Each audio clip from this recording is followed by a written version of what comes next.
what point in your career did you realize you have to make some really hard conscious decisions about your lifestyle to stay in control?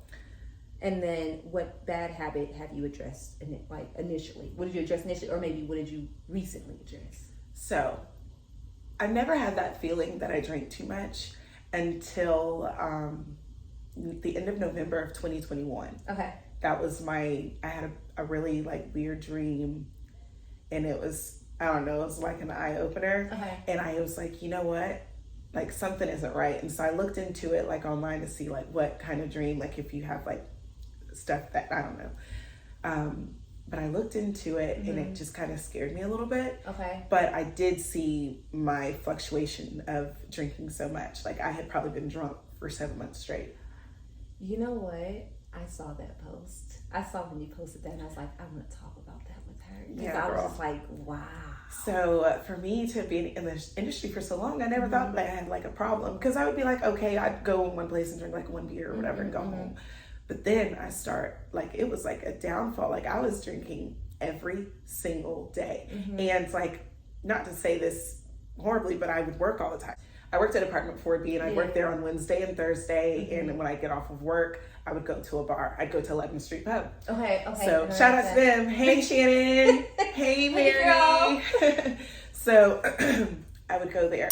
Then I would wake up Friday, work at the Nook in the daytime, and then would drink there. Then Friday night, I would go to Gold Room or Compound and work the nightclub and drink all night at work.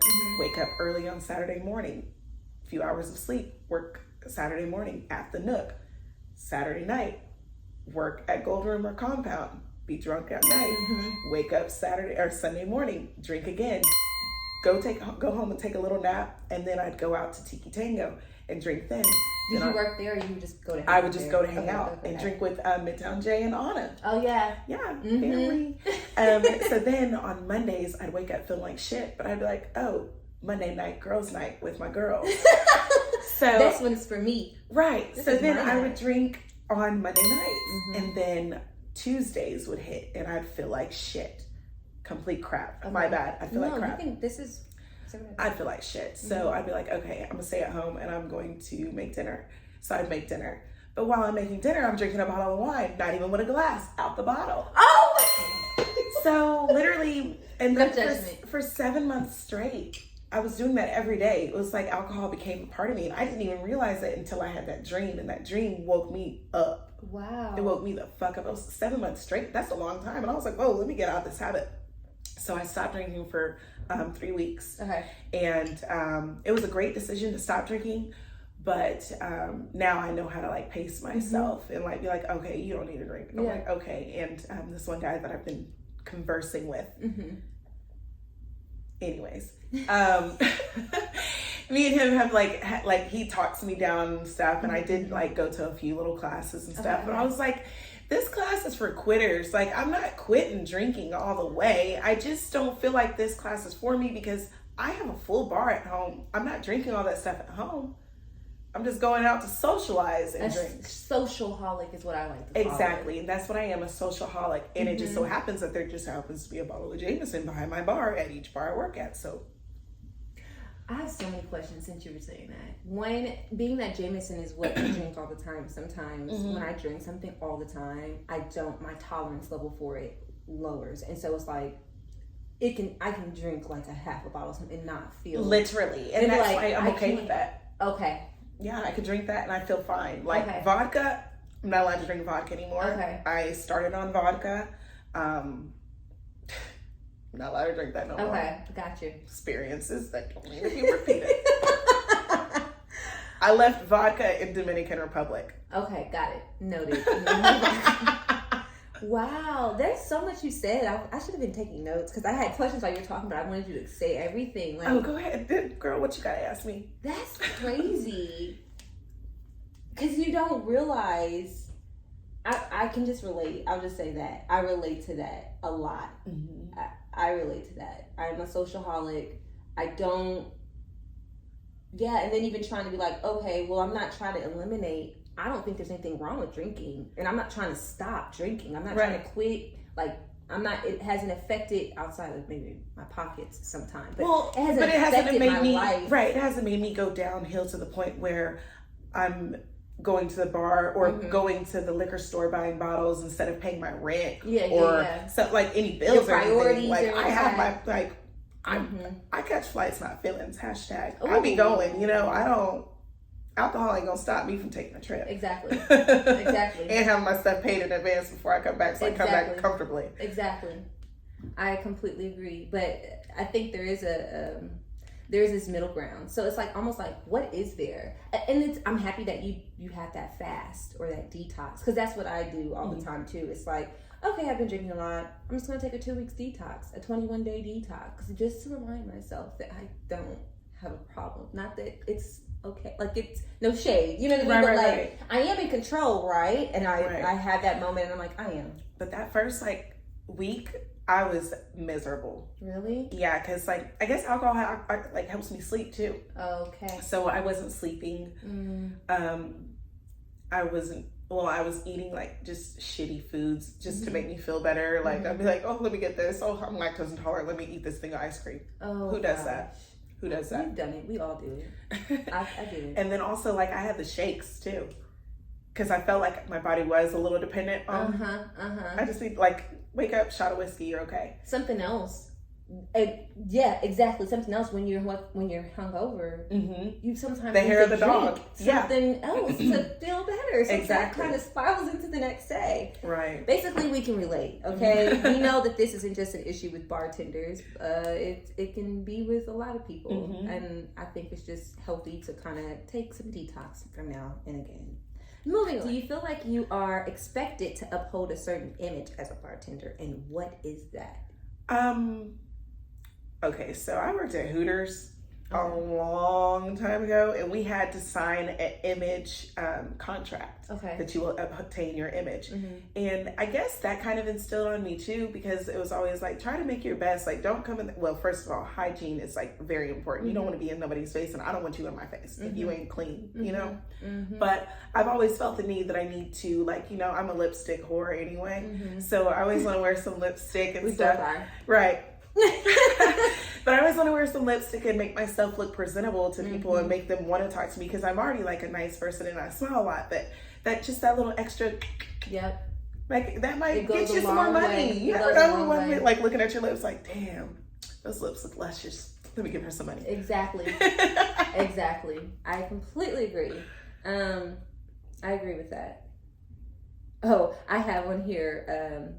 Sometimes I think that I'm expected to be the party friend, like the person that's always down. Like, oh, I know Courtney wants to come. She gonna turn that shit out. Courtney down? It's like, yeah, I am. But I also feel like I kind of naturally became that person that's not.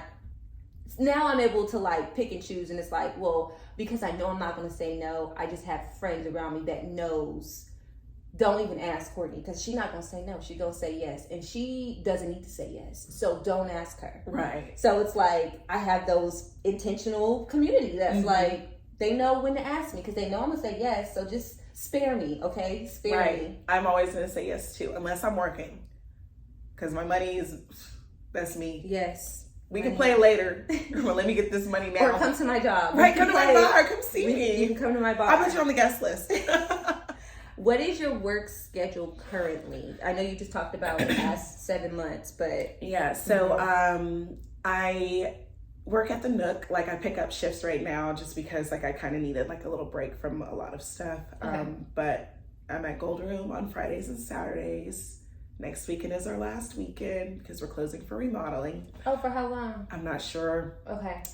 I hope. If you have to predict, like a few months. Yeah, I would just say like a few months. Okay. Yeah, because they're just gonna like revamp, come back with a new little pizzazz. But so I only work on Friday nights and Saturday nights. But when I pick up at the Nook, it's like a Saturday morning or a Sunday morning and stuff like that. And during the week, I just kind of do whatever. Sometimes I do my other little side hustles and stuff. Like I event plan. So nice. I did not know that. Not a lot. I've been so stressed, so I just like kind of put that on like the side. So I'll do like friends' weddings and bridal showers and birthday parties. I've been doing like getting myself together for that, and then also so I travel a lot. Okay. So during the week I try to find out flight deals and stuff like that. I will say that bartending has allowed me to travel. Because I asked you that question about scheduling because it's like, do you feel like you're in control of your schedule? Oh, totally. Okay, good. Always. Okay. There were times that I didn't feel like I was. Like, you know, we work weekends. So when I was younger, in my 20s, that's so crazy to say in my 20s. In my 20s, I've gotten used to it, but I was frustrated that like I could never do anything on the weekends with all my other non-bartender industry friends. Well, it just depends on how football season, you know, we would work doubles. Yeah. Like, so crazy. We worked across the street from each other. Yeah. Never worked with each other, but across the street. And had the same regulars. Literally. Both sports bars. Or I would jump over to their bar and take a shot, or they'd come over to my bar and take a shot. And then it's clock back in. Go out afterwards. Right. It's time to go out. Buckhead Bottle Bar. Yeah. Oh my gosh. So y'all know about that. They will one day. I felt like back then, yes, I did have a schedule conflict because I would work doubles those days on a Saturday and Sunday when everybody's out at like Oyster Fest or everybody's out patio drinking and stuff. And you're looking at social media like, I wish I could go to brunch. Right, I want to go party. I want to have game night at the house. But I just made this much money and I just go drink on Monday. That part. As an adult now, it's completely fine, and you are in control of your schedule, especially because you work at different places. You're not tied down at one place. When you're ready to move around, you got places overseas that you can go. So like, you got it pretty much figured out. How has your time in the industry affected your dining and bar experiences when you go out as a guest? Oh, when I go out, I don't know how to go out like a normal person. Why? Because I be wanting to try everything on the menu. I'm like, but I'm the nicest person. I am literally the nicest guest people have. I will order like an appetizer, like a few entrees, just because I want to try it. Because I'll take it home. It's not a problem. Take it home, and I want to try dessert, and I want to drink. Like, I want it all. So are you going to ask all the questions? No, I don't even ask all the questions. I can read on the menu, like normal people should. Okay, I'll be honest. I really be like, what's your favorite thing on the menu? I do it. It's so annoying because I say, hey, what's your favorite? Now I'm like, but seriously, do you like it? It's like, no. I'll ask. I'm like, well, wait. Does everybody else? Well, I do. You know, I do ask some questions. It's like more of, is it spicy? Does it have a lot of tomatoes in it? Okay. Like those type of things. Okay. Like, specific. Because I like spicy, but I also have like acid reflux, so I can't really fucks with a lot of tomatoey stuff. Or something. I just have to, make sure I'm good. So I don't have to take it all to go and be like, I gotta go. That's fair. What about tipping? Like, do you feel like you are required to over tip being that you're a bartender? I always do 20%. Okay. Even if you suck. But just know I'm the same. Because there's some people that just show me like, here's $50. I'm like, I'm not. I'm just because you know that I work in the industry. Right. I just met you. I don't talk to you. We don't have to. Why would I just be throwing on my money? That's how I feel. But other people really be out here tipping people ridiculous. And then I hate it because I would go to restaurants with my mom and she would be like, my daughter's in the industry. I'm like, who told you to tell them that? Nobody's gonna be thinking I'm about to tip them $50. I don't have $50. So are you critiquing them when they're pouring your drink? Like, or you just let it? It's not really hard to pour. Yeah, but sometimes I do critique them on the ounces that they pour. Because I'll be like, wait a second, you cheating me. Don't cheat people on their alcohol if you're pouring something. Don't do that. That's the worst mistake you can possibly do. You got the most serious in the conversation when you said this. Don't cheat people out of their alcohol. Because you never know who's watching. And if you are one of those people, just know that that's called stealing. You're stealing from the customer. And they're paying for it. Yeah. You're stealing. And things are overpriced these days. So a bottle of Jameson is what? $30, $20? $35. Okay, give them that. And now if you go to a restaurant, you're paying like $12 for a Jameson. It should be $7. So give people what they pay for. Right.